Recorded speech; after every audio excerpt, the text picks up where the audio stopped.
పెట్టుకునేటువంటి దుస్థితి ఎందుకు వచ్చిందంటే వారసత్వ రాజకీయాలు, వారసత్వ పంచాయతీలు తప్పితే ఏముంటుంది?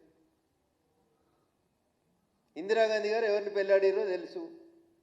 ఇప్పుడు ద సోకాల్డ్ ప్రియాంక గాంధీ గారి కొడుకు ఎవరిని పెళ్లాడుతుండో ప్రపంచం అంతా తెలుసు. ఇక మళ్ళీ మూలాలు ఎత్తుకుడు ఎందుకన్నా? ఇంత కుల్లా సాఫ్ అరటి పండు వలిసినట్టు కనబడుతుంది. ఎవరిని పెళ్లి చేసుకుంటుండు ప్రియాంక గాంధీ కొడుకు? ఏ మతానికి సంబంధించిన వాళ్ళు? వాళ్ళ మత పొలను వాళ్ళు చేసుకుంటారు. ఇలా పంచాయతీ ఏముందన్నా?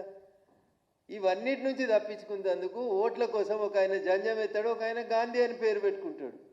ఇంతకు మించి కాంగ్రెస్కు గాంధీ గారి మీద కానీ దేశ ప్రజల మీద కానీ ప్రేమ లేదనేది వాస్తవం.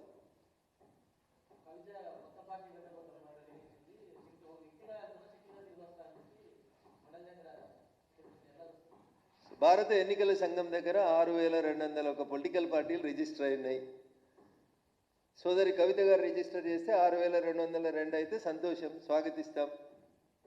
సమాజం చైతన్యవంతమైంది. తెలంగాణ ఇంకా చైతన్యవంతమైనటువంటి సమాజం. కొత్త పార్టీలు పెట్టడానికి మాకేం అభ్యంతరం లేదు. ఎవరు పార్టీ పెట్టినా, తమిళనాడులో విజయన్ గారు పెట్టిరు, మేము అనొద్దన్నమా? ఎవరు కొత్త పార్టీ పెట్టినా భారత ప్రజాస్వామ్యాన్ని గౌరవించి, ఎన్నికల సంఘం డ్యూటీస్ని గౌరవించి ఎవరు కొత్త పొలిటికల్ పార్టీ పెట్టినా మేము స్వాగతిస్తాం. ప్రజల ముందుకు రండి, ప్రజల ఆశీర్వాదం పొందండి, అప్పుడు ఆలోచిద్దాం.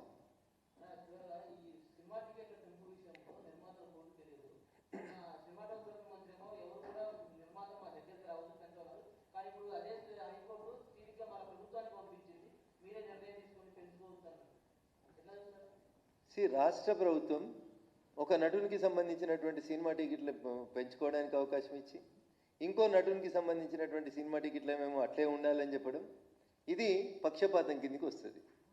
సో భారత రాజ్యాంగం మీద ముఖ్యమంత్రులు, గవర్నర్లు, చీఫ్ జస్టిస్లు, ప్రధానమంత్రి, మంత్రులు ప్రమాణం చేసేటప్పుడు భయం లేకుండా, వ్యక్తిగతమైనటువంటి ఇష్టాయిష్టాలతో సంబంధం లేకుండా, తమ అనేటువంటి భేదం లేకుండా అందరినీ సమంగా చూస్తామని చెప్పి వాళ్ళు భారత రాజ్యాంగం మీద ప్రమాణం చేసి మంత్రులు, ముఖ్యమంత్రులు, గవర్నర్లు, హైకోర్టు న్యాయమూర్తులు, సుప్రీంకోర్టు న్యాయమూర్తులు ప్రమాణం చేస్తారు.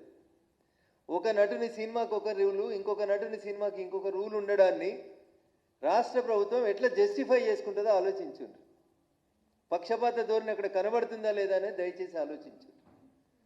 అందుకని ప్రమాణం చేసేటప్పుడేమో భారత రాజ్యాంగం మీద చేస్తామని చెప్పాలి, ప్రమాణం చేసి పదవిలోకి వచ్చిన తర్వాతనేమో మనకు అస్మదీయులు, తస్మదీయులు, నచ్చితే ఒకటి, నచ్చకపోతే ఇంకొకటి. So this is very unfair. కోర్టులకు కూడా నేను చేసేటువంటి అప్పీల్, ఎవరికైనా ఒకటే రూల్, రూల్ ఈజ్ రూల్, చట్టం ముందు అందరూ సమానం అనే రీతి లోపల ఉంటే బాగుంటుంది అనేది నా విజ్ఞప్తి. Thank you.